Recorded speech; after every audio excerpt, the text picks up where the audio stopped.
This isn't a channel that asks you to blindly believe. It's a channel that asks you to think. We'll explore spirituality, religion, the occult, psychology, mythology, symbolism, consciousness, and everything in between. We'll question traditions, challenge contradictions, and examine ideas that are often considered too controversial, too mystical, or too taboo to talk about. My goal isn't to tell you what to believe. My goal is to help you ask better questions. Whether you spent years on a spiritual journey or you're just beginning to wonder, is there more beneath the surface? This is a place for curiosity over certainty, discussion over dogma, and understanding over fear. If you're ready to explore the uncomfortable, the mysterious, and the misunderstood, well, welcome to the conversation, honey.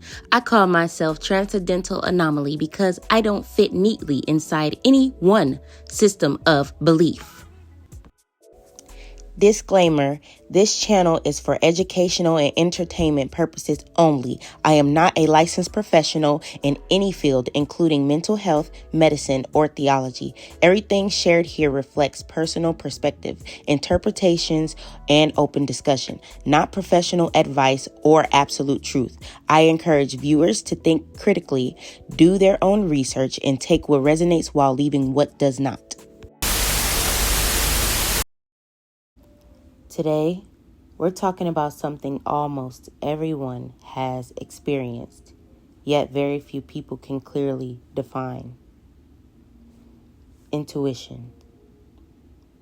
We've all heard phrases like, trust your gut, or your spirit already knows, but what is intuition? Is it your soul speaking? Is it divine guidance? Is it simply your brain recognizing patterns before your conscious mind catches up? Or have we misunderstood intuition altogether? Let's explore.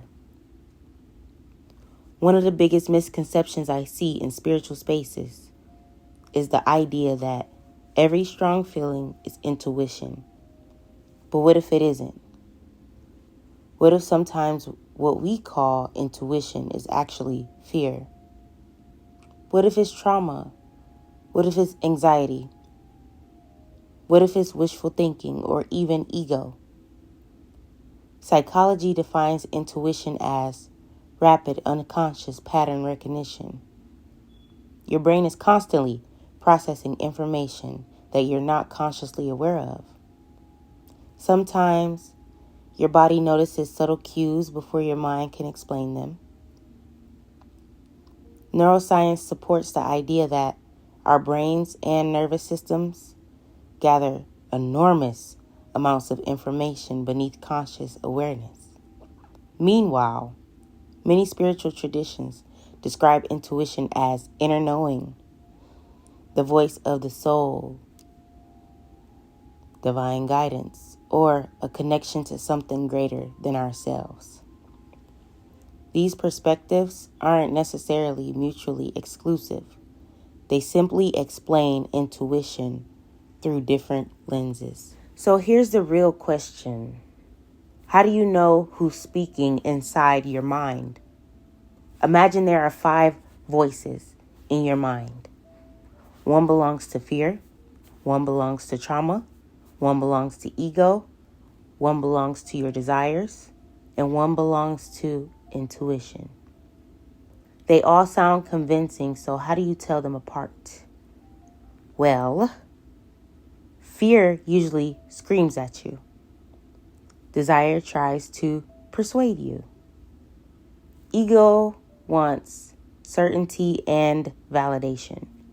Trauma expects danger because it's trying to protect you based on past experiences. Many people describe intuition differently. Not loud, it's not dramatic, but it's quiet, steady, and calm. It doesn't need to force itself. Now, let's make this practical. How can we become more discerning? First, learn your emotional patterns. If you're constantly anxious, Anxiety begins to sound like intuition. Secondly, slow down just a little bit, The louder your emotions become, the harder it is to hear subtle impression. Third, write things down. I advise you to start a intuition journal. Something like that, Before you know the outcome of anything, write down your first impression. Later, compare what actually happened. Over time, you'll begin to notice patterns. Then you can ask yourself, were your instincts accurate?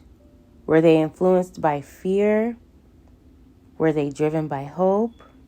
A journal helps you learn the difference instead of relying on memory alone. Fourth, be willing to be wrong. Real discernment requires humility. Sometimes our instincts are correct. Sometimes they aren't. Acknowledging both helps you grow. Finally, keep learning. Oh my God. Keep learning. I read a quote once that said, "The smartest man in the room knows nothing." The more you understand psychology, relationships, human behavior, and yourself, the more informed your intuitive judgments become. So, what is intuition? Perhaps it's not magic. Perhaps it's not merely biology. Perhaps intuition is our ability to recognize meaningful patterns before we can fully explain them. Whether those patterns come from unconscious experience, spiritual belief, or something we don't yet understand is still an open question. And maybe that's okay. The goal isn't to force certainty where uncertainty exists. The goal is to cultivate discernment, because discernment isn't about believing everything. It's also not about dismissing everything. It's about learning how to evaluate your experiences with both an open mind and a thoughtful one. Always receive every message with discernment. Question it, explore it, research it, sit with it. Thank you for spending time with me today. If this conversation challenged your perspective and gave you something to think about, be sure to like, subscribe, and share this episode with someone who's ready to question the narrative. New episodes every Saturday, where we'll continue the conversations most people are afraid to have. Until next time, stay anomalous and never stop seeking understanding.